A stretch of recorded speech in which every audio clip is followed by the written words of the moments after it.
کیا آپ امیجن کر سکتے ہیں کہ نارتھ کوریا میں ہنسنے پر بھی پابندی عائد ہے؟ آپ نے کب ہنسنا ہے، کب رونا ہے، کن دنوں آپ شراب نہیں پی سکتے اور نہ ہی گروسری کر سکتے ہیں، اور اگر ان خاص دنوں کے اندر آپ کا کوئی عزیز فوت ہو جائے تو آپ اونچی آواز میں رو بھی نہیں سکتے۔ آپ نے اس دیش میں کیسے رہنا ہے، کیسا لباس پہننا ہے، یہ سب آپ کو سرکار بتائے گی۔ یہ یقین کرنا مشکل ہے کہ آج کے دور میں بھی ایک ایسا دیش ہے جہاں پر لوگوں کو ہنسنے تک کی آزادی نہیں ہے، کیونکہ اس کے پیچھے ریزن ہے موجودہ ڈکٹیٹر کم جونگ ان کے فادر کی ڈیتھ اینیورسری۔ ان کے والد کی 10ویں اینیورسری ہے، جس کی وجہ سے پورے ملک میں غم منایا جا رہا ہے اور کوئی بھی بندہ اگلے 10 دن تک ہنس نہیں سکتا۔ اصل میں نارتھ کوریا میں ایک ڈائنسٹی کی ڈکٹیٹرشپ ہے، اور اس ملک کے اندر کیا پالیسی بنے گی، لوگوں کا رہن سہن کیسا ہوگا، یہ وہ ڈکٹیٹر ہی طے کر سکتا ہے، اور کوئی بھی کم جونگ ان کے آرڈر پر اعتراض نہیں اٹھا سکتا۔ ساؤتھ کوریا میں پریزیڈنشل سسٹم ہے، جبکہ چائنا میں ایک پارٹی کی ڈکٹیٹرشپ ہے، یعنی اس پارٹی سے کوئی بھی بندہ پریزیڈنٹ بن کے لوگوں پر حکومت کر سکتا ہے۔ لیکن نارتھ کوریا ایک ایسا ملک ہے جہاں پر ایک ہی خاندان کی ڈکٹیٹرشپ چلتی آ رہی ہے، جیسے کہ پرانے دور میں بادشاہ لوگ حکومت کیا کرتے تھے۔ یہ ڈکٹیٹرشپ بیسیکلی 1948 میں شروع ہوتی ہے، جب کم ال سنگ کی گورنمنٹ تھی۔ یہ حکومت 1994 تک چلتی ہے، اور پھر اس کے بعد آتے ہیں کم جونگ ال۔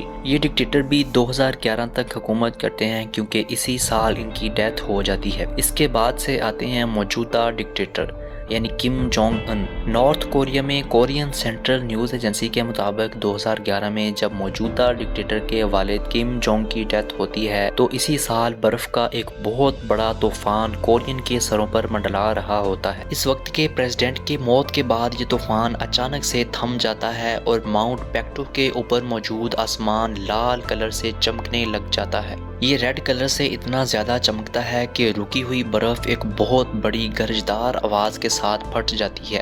یہ ساری باتیں ماننے میں تو نہیں آتی، لیکن اس نیوز ایجنسی کے مطابق یہ سارا واقعہ رونما ہوتا ہے۔ لیکن نارتھ کوریا میں ان چیزوں پر کسی قسم کا ڈاؤٹ بھی کرنا ایسے ہی ہے کہ گویا اپنی موت کو آواز دینا۔ نارتھ کوریا میں موجود کوئی بچہ ہو، جوان ہو یا بوڑھا ہو، سب کو یہ پتا ہے کہ اگر وہ کسی بھی قسم کا سوال کریں گے موجودہ ڈکٹیٹر کی بنائی ہوئی پالیسی پر، تو پھر یہ ان کی زندگی کا وہ آخری دن ہوگا۔ اسی طرح اس ملک میں ہر سال سابقہ ڈکٹیٹر کی ڈیتھ اینیورسری پر غم منایا جاتا ہے، اور 10 دنوں کے اندر نہ صرف ہنسنا منع ہے بلکہ شراب پر بھی پابندی عائد ہے، اور کوئی بھی کورین ان 10 دنوں کے اندر کسی بھی قسم کا کوئی خوشی کا ایونٹ سیلیبریٹ نہیں کر سکتا۔ اگر ان مخصوص ایام میں آپ کا کوئی عزیز یا رشتہ دار فوت ہو جاتا ہے تو آپ اس پر اونچی آواز میں رو بھی نہیں سکتے، کیونکہ کم جونگ ال کی ڈیتھ زیادہ امپورٹنٹ ہے آپ کے کسی عزیز کی ڈیتھ سے۔ اس طرح کے عجیب و غریب رولز ہیں نارتھ کوریا کے اندر۔ اسی طرح ان دنوں میں آپ گروسری کے لیے بھی باہر نہیں جا سکتے۔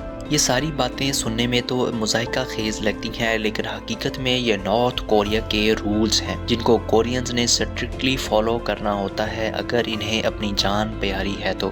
یہ ساری چیزیں سن کر ہمیں بہت عجیب و غریب لگ سکتا ہے، لیکن حقیقت میں نارتھ کوریا میں موجود لوگوں کا ایک بہت بڑا طبقہ ان رولز کو بلائنڈلی فالو کرتے ہیں، کیونکہ انہیں اس حد تک برین واش کیا گیا ہے کہ ان کے لیے ان کا ڈکٹیٹر ہی ایک سپریم لیڈر ہے، اور اسے وہ کسی خدا کی طرح مانتے ہیں۔ آپ کی اس ویڈیو کو دیکھنے کے بعد ان رولز کے بارے میں کیا رائے ہے، کامنٹ میں ضرور بتائیے گا۔ ملتے ہیں ایک نئی شاندار ویڈیو میں۔